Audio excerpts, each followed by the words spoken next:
Hello ನಮಸ್ಕಾರ ದೇವರು, ನೀವು ಹೇಗಿದ್ರೆ ನಾನು ಚೆನ್ನಾಗಿದ್ದೀನಿ. ಏನಿಲ್ಲ, ಇವತ್ತು ವಿಷಯ ಏನಪ್ಪ ಅಂತಂದ್ರೆ ನೀರು ಬಿಡ್ತಾ ಇದೆ ಹೊಲಕ್ಕೆ. ಇದೆ ಅಲ್ಲ ರೈತರದ್ದು ಒಂದು ಕಾನ್ಸೆಪ್ಟ್ ಇರೋದು, ಚೆನ್ನಾಗಿ ಗೊಬ್ಬರ ಹಾಕ್ಬೇಕು, ಚೆನ್ನಾಗಿ ನೀರು ಬಿಡಬೇಕು, ಚೆನ್ನಾಗಿ ಬೆಳಿಬೇಕು ಅಂತ.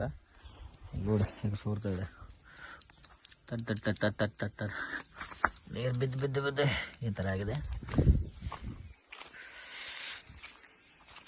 ಇದೇ ನಮ್ಮ ಮನೆ ಇದೆಯಲ್ಲ ಹೊಲ.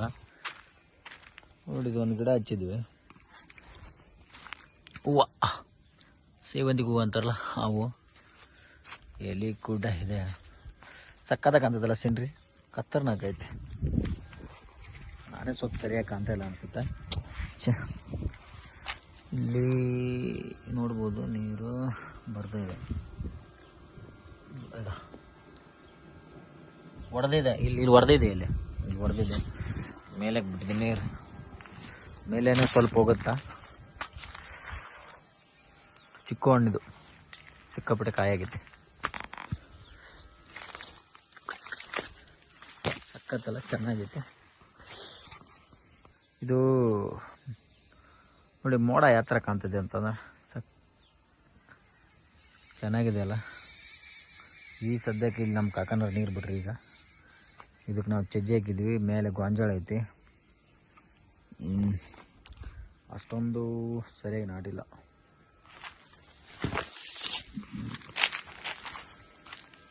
ಅಲ್ಲಿ ನೋಡ್ತಿದ್ರಲ್ಲ ಕಾರಂಜಿ ಹೊಡಿತಾ ಇದೆ.